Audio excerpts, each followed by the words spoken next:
ഇവര് കേസ് എന്താണെന്ന് വെച്ചാല് ഇവര് എന്റെ ഫ്രണ്ടിന് വാട്സപ്പ് വഴിയായിട്ട് ചാറ്റ് ചെയ്യും. പുള്ളിക്കാരത്തി കുറെ പറഞ്ഞിട്ടുണ്ട്, ചാറ്റ് ചെയ്ത് നിർത്താൻ വേണ്ടി പറഞ്ഞിട്ടുണ്ട്. പക്ഷെ പുള്ളി എന്ത് ചെയ്യുന്നുണ്ട്, ഒരു ചാറ്റ്. ഹായ് ഫ്രണ്ട്സ്, ഇന്ന് നമ്മുടെ ഫ്രണ്ടിന്റെ വെഡിങ് ആനിവേഴ്സറി ആണ്. അപ്പം നമ്മൾ അതിനുവേണ്ടി ഒരു ഗിഫ്റ്റ് കൊടുക്കാൻ വേണ്ടി പോവുകയാണ്. അപ്പോൾ അവരുടെ വൈഫ് വിളിച്ച് പറഞ്ഞത് ചെറിയൊരു പ്രാങ്ക് ചെയ്തിട്ട് വേണം ഗിഫ്റ്റ് കൊടുക്കാനെന്നാണ്. അപ്പോൾ നമുക്ക് പ്രാങ്ക് ചെയ്ത വലിയ പരിചയമൊന്നുമില്ല, എന്നാലും നമ്മളൊന്ന് ട്രൈ ചെയ്യുകയാണ്. നമ്മളെ കൊണ്ട് പറ്റുന്ന രീതിയിൽ നല്ലൊരു പ്രാങ്ക് ചെയ്ത് നല്ലൊരു ഗിഫ്റ്റും കൊടുക്കാം. ഹലോ, അരുൺ ഭായ് ആണത്?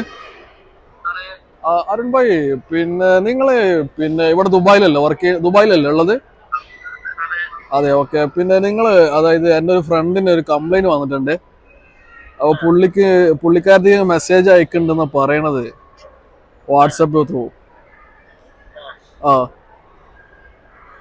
അപ്പോൾ നിങ്ങളൊന്ന് മീറ്റ് ചെയ്യാൻ എന്തെങ്കിലും ഓപ്ഷൻ ഉണ്ടോ? അപ്പൊ അവരിപ്പോ ഒരുപാടായി പറയണ്.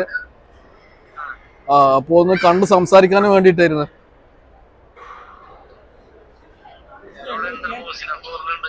അങ്ങനെ മൂസിനുണ്ട്. ഓക്കെ, ഞാൻ മൂസിനൽ തന്നെയാണ് താമസം. ഒന്ന് മദീന മാളില് ഒന്ന് വരുവാൻ പറ്റുമോ?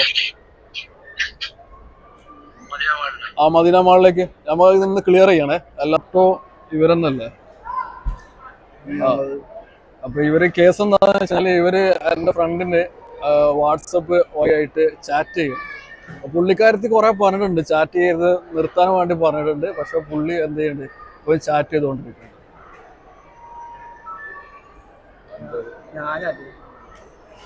അല്ല, അവര് എനിക്ക് അങ്ങനെ മെസ്സേജ് അയച്ചു.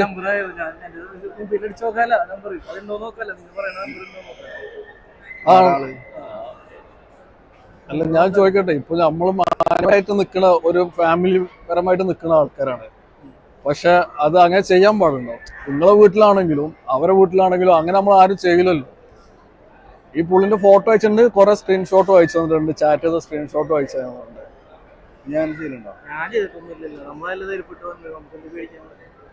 പുള്ളി അത് കറക്റ്റ് ഞാൻ ഫോട്ടോ കാണിച്ചു. ആളെ പേര് എന്ന് പറഞ്ഞാല് പിന്നെ ശ്രീകുട്ടി എന്ന് പറഞ്ഞ ആളായിരുന്നു.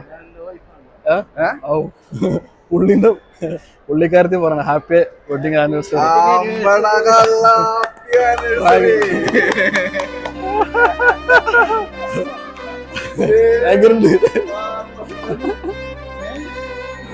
പത്താമത്തെ എന്നിട്ടാണ് പെണ്ണിനടുത്ത് പറയണോ? ഇത്രയും പാടിച്ചല്ലേ?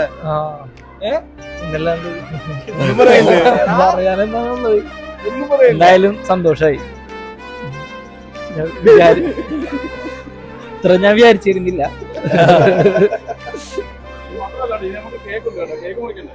എന്റെ പൊന്നെ, ഇനിയുണ്ടോ? ഓക്കെ, ശരി.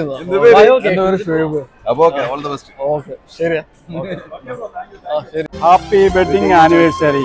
നമ്മുടെ 10ാമത്തെ വെഡിങ് ആനിവേഴ്സറി ആണ്. ഇതുപോലൊരു 100 കൊല്ലം കൂടെ ആഘോഷിക്കാൻ പറ്റും. ഓക്കെ, ഹാപ്പി ആയല്ലോ.